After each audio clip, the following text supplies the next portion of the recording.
Hello everyone, Trainmaster04 here, and I am back yet again, not with Lionel, not with MTH, but in this case, Sunset Third Rail, or Third Rail as we like to call it. And in this case, it is their newest 50th anniversary edition catalog or brochure, however you want to classify it. And ironically, it came out Friday, just 2 days after Lionel's dumpster fire of a brochure with lackluster announcements and lackluster appearance came out. And honestly, this ended up being one of the most interesting catalogs, so to speak, to come out, and also the most interesting way of seeing how everybody is responding. A lot of it is a mixture of great praise, another is like, oh my goodness, crazy prices, and others are just plain, okay, we got more brass models, hoorah.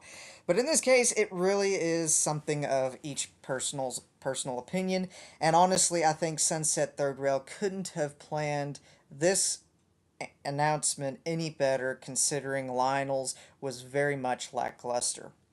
In this case, we're already off to a great start with the catalog cover being not just some kind of digital rendition of future products within the catalog itself, nor is it some form of AI generated looking nonsense that Lionel has given us, but instead it's an actual photo from a modeler of one of the products that they last produced and is now coming back. To me, this really speaks volumes in the sense that Third Rail honestly is proud of their products and are not afraid of going out there with really much an older product that they produced and saying, hey, we're still proud of it even after many years since it had been produced. We're going to bring it back, so get ready for round two. And this is what it looks like on your own layout if you go ahead and order one. So in this case, seeing Third Rail going and actually placing an engine on somebody's layout in this sense and using it as a catalog cover is just brilliant in my opinion, because it gives the consumer confidence that Third Rail themselves also have confidence in what they're about to show in this catalog is actually good and will be worth your time. And it also gives the consumer a feeling of relationship in the sense that they can see one of these models on their own layout and get an idea of what it might be. So, enough of me jabbering about the catalog cover. Let's get into some more of the details. Now, this is a bit of an epilogue to Sunset Model's story and basically all of what they have done in the past, considering that this is their 50th anniversary catalog. You can go ahead and pause the video right here so you can read all of it, as there's a lot more stuff to cover and I cannot go and read everything on this page for word. The first three locomotives that Sunset is announcing are two diesels and a steamer. In this case, it is the EMD SD70, which in this case does have ABS plastic bodies, but it does have brass parts, which is completely what Third Rail is known for. Brass, high rail, details that are almost unbeatable by any other manufacturer on the market. Now, in this case, we'll get to the details of these SD70s later, as there are going to be a whole lot more road names and paint schemes other than this UP version. Next, the steamer. In this case, it is a Southern Pacific 462 Pacific. Try saying that 3 times fast. And it is the SP's P8, 10, and 14 classes. Apparently, that Third Rail originally did make the P8 and 10s once before, but now they're going ahead and adding the P14s along with a T and NO variation as well, which in this case still again tells me that from the consumer's standpoint, Lionel is trying to go, not Lionel, excuse me, Third Rail is actually trying their best in producing products that the consumers are asking for instead of, oh, we think this is going to sell. Forget about the consumer. We're just going to put this out, and we know everybody's just going to buy it because it has the big name. So, something that I'm very happy to see, that they are listening to the consumer and not just simply throwing out products into the wind and seeing what catches. The second diesel is the EMD FL9, or as they say, the first diesel electric. And the road names are definitely not shy from anybody's wants. In this case, it's Amtrak, New Haven, Metro North, and Penn Central. All road names that are way too modern for my style, so definitely something of not my interest, to be honest. But it is definitely a very decently looking diesel locomotive, at least the older variation here in this photo. And yet there is even more. Two more steamers, two of which have great renown, and another diesel locomotive for the modern freight haulers. Now, probably the biggest announcement everybody was excited about is the return of Strasbourg number 475, or more importantly, the N&W M class, or Mollies, as they were nicknamed. And this is really big because not a lot of the original, yes, you heard me correct, Sunset Third Rail did produce a 3-rail and 2-rail variation of the N&W M class many years ago, but they have ended up becoming so scarce that if you do find one, they are just ridiculously overpriced or unfortunately have suffered bad handling. So to see another round of M class 480s and more specifically 475 and many different variations either in N&W liveries or even in the Strasbourg, which there are a ton of different variations we'll go over here in a second. So to see that is very nice. The diesel locomotive, then the next one actually, is the General Electric B23, B30, B36 7s.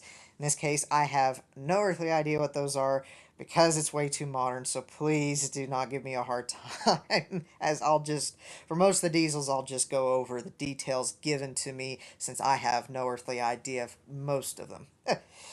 So in this case, it is a very much a first type O-scale model, never been seen before, so unless it was scratch built by a private modeler, so definitely going to be a very interesting model to see once they are produced, and hopefully will be produced for those who do want these. And then the last steamer in the O-scale fleet is the fabled one-off from the Timken Roller Bearing Company, the Four Aces. If you have not seen the little documentary from High Iron on the Four Aces, I would highly recommend pausing this video, go watch that, and then come back here and take a look at this model, as it is very much a well-documented model, but something that a lot of historians and modelers overlook, as it really paved the way for Timken roller bearings to be put on major locomotives and even rolling stock. So if it wasn't for Timken and the Baldwin Locomotive Works going out there, well, actually, let me double check. Yeah, Alco, excuse me. Alco, in producing a steam locomotive to show off what they can do and then end up really running it quite nicely, is just very much remarkable. Something you wouldn't hear quite as often nowadays.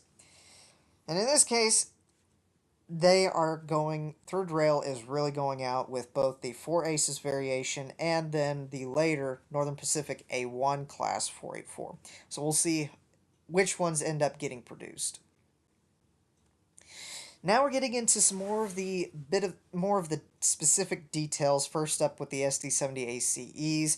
The biggest thing I did want to note is all of these models have to at least have, or at least the SD70 ACEs have to have a requirement of at least 10 reserved for production. So Third Rail, besides being well acclaimed for their great detail, they are also acclaimed for their low production models. And in this case, in order for them to go and even consider placing a production lineup for any of their models, they have to have at least a very small minimum, whereas Lionel or MTH can get away with much higher limits, such as 25 to 50, from what I understand in the world of custom made products.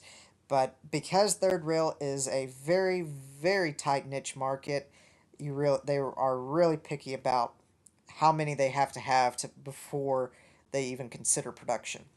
So if you want one of these, and unfortunately the reservation is closed and they do not meet the 10 requirement, then unfortunately the product won't be seen. Unless somehow they get convinced that they need to reopen the reservation, try again, and then go forward from there. And as stated earlier, the SD70 bodies will be ABS plastic, but they will have fixed pilots and tons of brass details. So it will definitely be much better models in comparison to Lionel. Hopefully they will end up being able to pull their weight in cars and not have any problems. I'm still having difficulties with SD70s, brand new SD70s, mind you, from Lionel. So I definitely will think these will go well. For paint schemes, they are going to be the Heritage Fleet from UP, NS, Standard UP, BNSF, CSX, Ferromex, Standard NS, KCS, CN, and the MRL.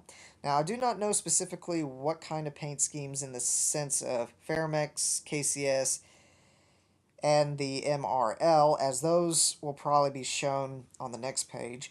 But for now, those are what are going to be announced. All of the axles and journals will have ball bearings, which are a much better detail than what Lionel's doing. They will have the DC cam motor as expected.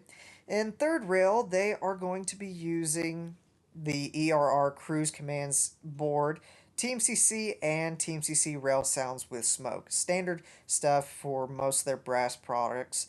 And then they also are issuing two rail versions as usual with the ESU Loco Sound 5.0 with DC or DCC compatibility. Now, also with Sunset Third Rail, they like to give variations and options for any modeler depending on when they want to style their era of locomotive.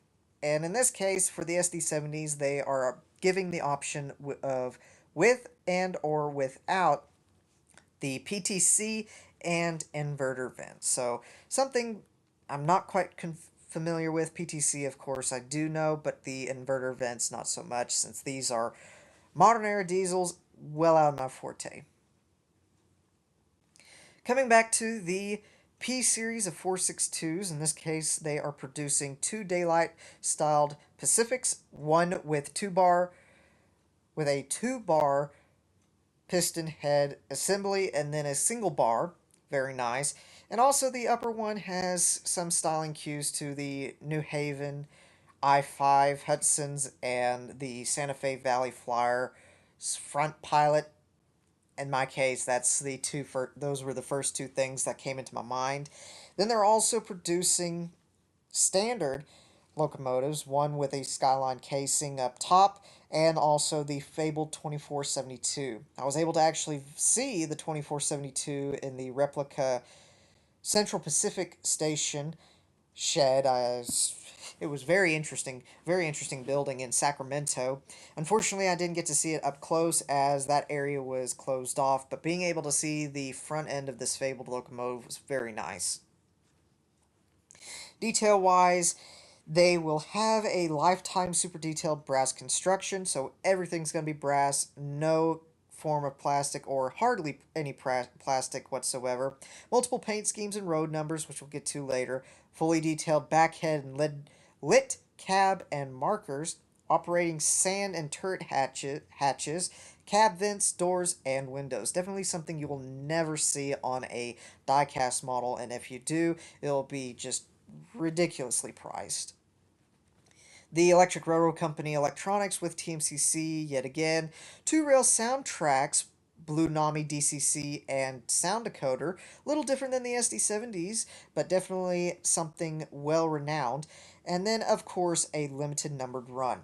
As stated, Sunset Third Rail, they very well could try to make mass production models, but they would just be well out of anybody's price range. So to have it as a limited numbered run definitely gives some backing to the high number cost.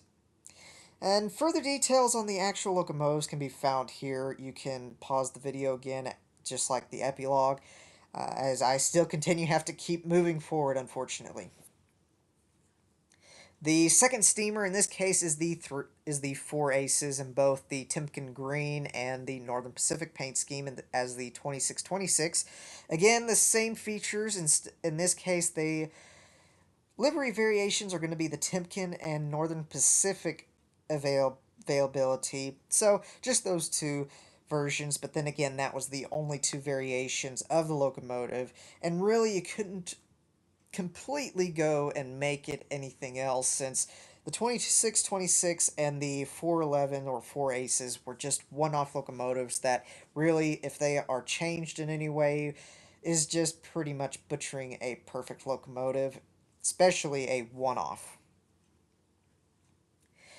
Back to the FL9s, in this case, the liveries are still going to be the New Haven, Amtrak, Metro North, Maine, Eastern. And here you can see some of the early renditions of those said paint schemes with either older variations or prototypes, I would assume. In this case, the features are similar to the SD70s with ABS bodies, brass detailing, but metal chassis, a horizontal motor drive, which in this case I would suspect it has a belt-driven system, much quieter in comparison to direct drive with with drive shafts like most diecast models, but sometimes if they aren't made properly, they will slip and cause even more problems, so hopefully these will be just fine. All the wheels are powered with a single gearbox, and also all axles are sprung as well. All axles with ball bearings supports the BB drive, ERR Cruise Team CC, and they also have the ESU Loco Sound with DC and DCC systems. They have interior lighting, extreme detail as they say, and it seems to be a new feature, and smooth operating. That will be a testament for the purchasers and the consumers to determine, but hopefully they will be just perfectly fine. Now to the mollies.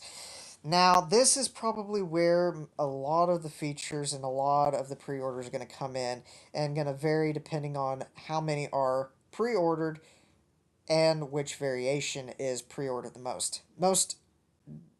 There are probably, without a doubt, going to be a multitude of Strasbourg 475s pre-ordered. So that, but the variation of what it will be will depend on again how many pre-ordered. But I have a feeling it will definitely be a home run. So for the variations, as you can see, it is a ton.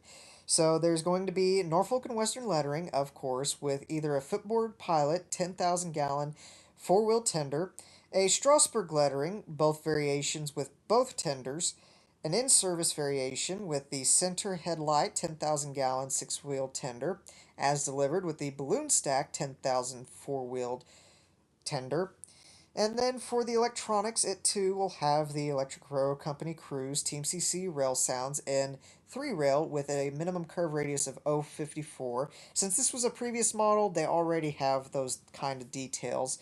And then for the 2-railers, there is going to be the Soundtrax Blue Nami DCC and sound decoder system with a 2-rail minimum curve radius of 48 inches. Can't say, oh, because that's a 3-rail thing. Then we get into the B units. In this case, again, as stated, I have no earthly idea what I'm talking about when it comes to these kind of units, so definitely read all of this in order to get an idea of what these models are even about.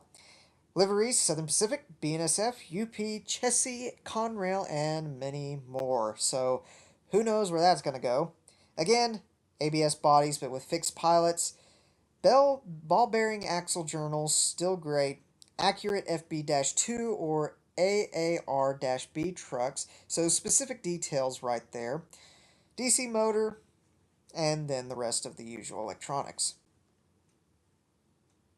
Now, I'm so used to saying Lionel. Excuse me.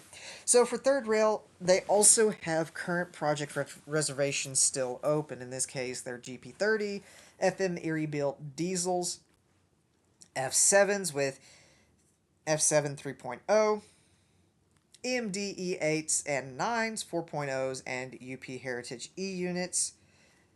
And I won't go into detail with these as it's just pretty much repeats of what's still available. So if you want to take a look at them, you could very well go ahead onto Sunset Third Rail's website take a look for yourselves and go from there. Now, O-Scale is not the only thing that is being covered for this 50th anniversary system. It is also got HO stuff. So here is some of their current HO projects, some nice little Southern Pacific HO and 3 Slim Princesses, the 460s, and also an HO Southern Pacific C11/12 and Cotton Belt K-Class 280 consolidations. Good looking models. Too bad I don't model HO and 3, just O and 30. And HO also, though very tempting, I'm too far gone in the O gauge world. And then the side company to Third Rail is, of course, Golden Gate Depot, where they are well known for their passenger cars and passenger-related fleet of cars. So in this case, they're announcing 54-foot REA reefers, 60-foot Harriman cars, and then also the Great Northern Empire Builder set. For the 54-foot long reefers, we've got a lot of variations in both 2 and 3 rail. In this case, they have the original silver roof with white green stripe, the REA green with red REA logo, Pullman green, REA lettering, B&O New York Central Santa Fe, REA green unlettered, so those who want to put their own road name but like the REA green, and then a Pacific Fruit Express early and late variations. For the details, they will be made out of ABS plastic bodies. They will have detailed underbodies, ball bearing trucks. 2-packs are also available if you would like, with an ETA of the winter of 2026. And then curve radiuses for 3 rail is 0.48 and 2 rail is 42 inches. The Harriman coaches, I have a feeling, are going to be well received as they are closest to the heavyweights, and a lot of people have been asking for heavyweights from Third Rail, so these will definitely look good behind any of the Southern Pacific locomotives as described earlier. They are going to be in a 6-car set as a baggage RPO, 2 coaches, ADL, and an observation car. They will be in SP, SP Lines, SPTTG, UPY, UPTTG, UP Green, Western Pacific, Illinois Central, Rock Island, CB&Q, Lackawanna, Jersey Central, Erie, Reading, Santa Fe, D and RGW, New York Central, and Sacramento Southern. Excuse me. Details wise, they are pretty much similar to the 54 footers, other than the curve radiuses being different. 2 rail having 36 inches and 3 rail being 0.42. The details wise, they will have fully detailed interiors with flicker free LED lighting so you can see all the stuff on the inside. Then the Empire Builders coming in, similar details, 0.54 and 48 inch curve radiuses or radii with fully detailed interiors with LEDs. Definitely going to be something that a lot of people pick up. And then this is the current projections for what they are doing right now. The Southern Pacific Lark is interesting, but the price tag is well out of my price range. Even for a single car, it is very much out of my price range. And as stated earlier, you can go and look through Sunset Third Rail's website and you can find all of these current reservations still available and current projects that are available for purchase or pre-order in this case. Sunset Third Rail is also producing the Union Pacific Heritage passenger cars and water tenders. There's a 9-car series, 8-car set, and then also add-on cars available. Definitely something I have a feeling a lot of people will do, but it will be a bit of a hard sell considering Lionel has really hit home with how many production runs they have produced of the water tenders as well as the heritage fleet of passenger cars to go behind any UP steamer that is out there in their heritage fleet. Specifically, here is the UP Lark. Again, just a beautiful train set, just well out of my price range. The Broadway Limited, another one I think is going to go quite nicely.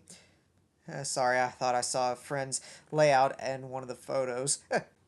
The Super Chief, again, something I wish I could get, but unfortunately just out of the reach. And also, where would I put it? And then, of course, they're coming back with the heavyweight cars. So forget about what I said earlier, but here we go. Another run of a set of heavyweight passenger cars. I know a lot of people on the OGR forum were screaming, saying they wanted these, so it's definitely going to be a well-made want for these cars to come back.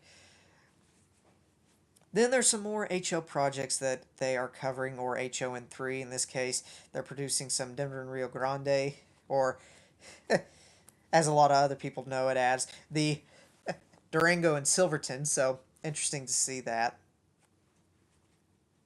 Southern Pacific subs and 80-foot Harriman cars, more stuff that is still currently underway. Head-ended equipment, very nice. And more the Shasta Daylight, very much a popularly modeled set of passenger cars. And then they are also making the HO scale version of the 60-foot Harriman car, so the HOers get a bit of a taste of what we O-gaugers get to bask in. Amtrak Viewliners, number 2, and then HO and 3, DNRGW passenger cars. Those are very nice and very tempting, but they would just end up being shelf queens for me. And then we've got a bit of a final farewell to this little catalog with some nice little nods to what they are going to be putting out and also what they hope to continue with. Again, one of the last things you can do to pause the video and take a read as you would like and to your own convenience. And then, as usual, they give us a nice little send-off with the observation car. Again, still a great way to go and show their great courage in their own products and being able to get the consumer hitched into their products and getting an idea of what it's going to look like on their own layout. But pretty much that is it for the catalog itself. Very much filled to the brim of a mixture of really good and hopeful products, much better than Lionel, and much more approachable in the sense of the consumer getting an idea of what these models are going to look like and also gain consumer confidence. Now, something I did want to bring out is there's a bit of a change when it comes to all the future projects. In this case, they are referring to Third and Townsend Models LCC for any of their reservations. So if you try to go and make a reservation on Sunset Third Rail's direct website, so by simply just going to the reserve page, you are not going to see a single one of these new models in there. You'll definitely see all of the current projects or reservations that may still be available, but in this case, some of them even will be reserved out of the new location. So just wanted to point that out. And now let's get into the O-gauge stuff on pricing. So as stated earlier, these are not going to be the most cheapest models out there, and in my case are well out of my reach in the sense of justification in the sense of going for a model train. So starting at the top, really the scale Timken 4 Aces or the Northern Pacific A class, you're looking at a final order price of $2,675 or $95, excuse me, which in this case would highly likely be worth it in the sense that all these locomotives are going to be hand built and every single detail you can think of is going to be functional in some form or fashion. So it is definitely going to be worth the price in the sense of labor.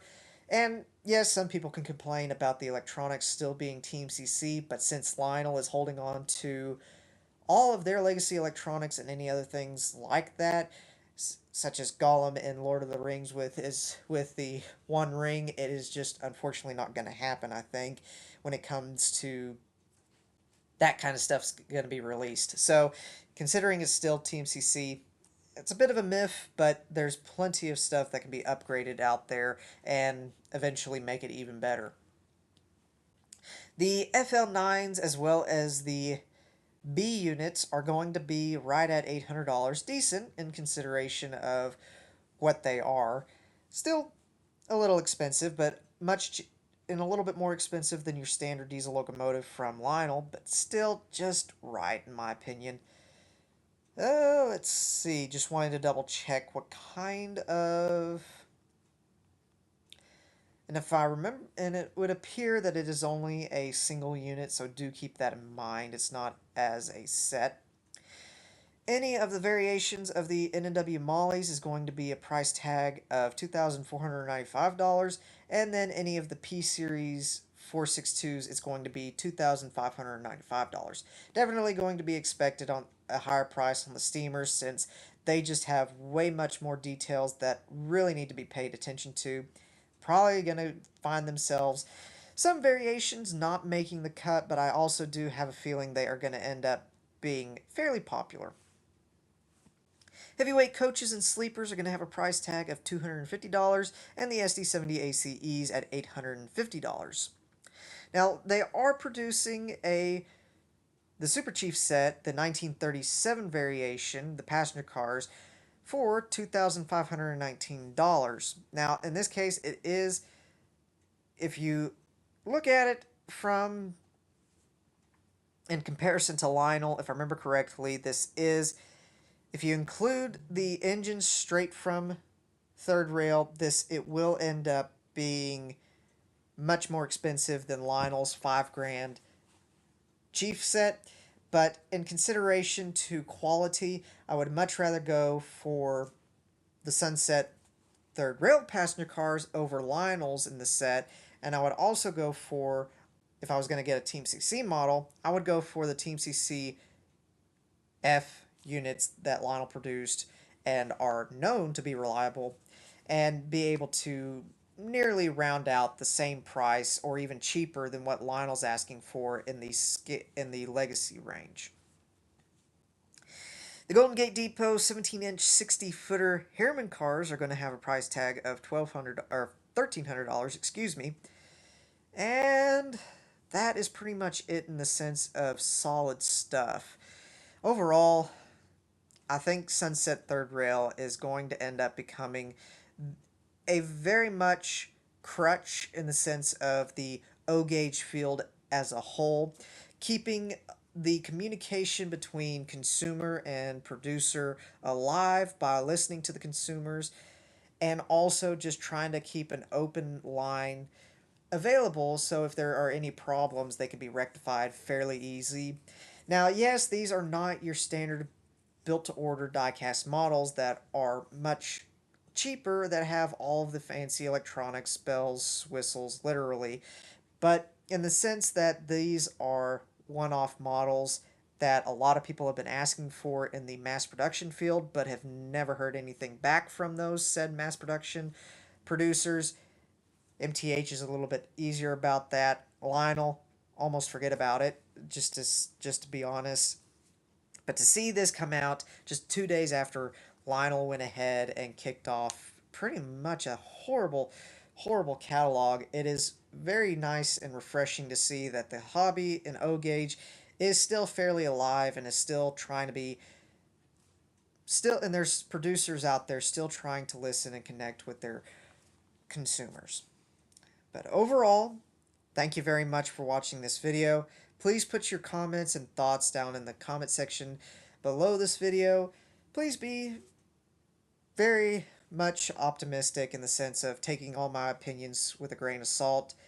Keep the hobby strong with your own ways. Have fun, and I'll see you next time.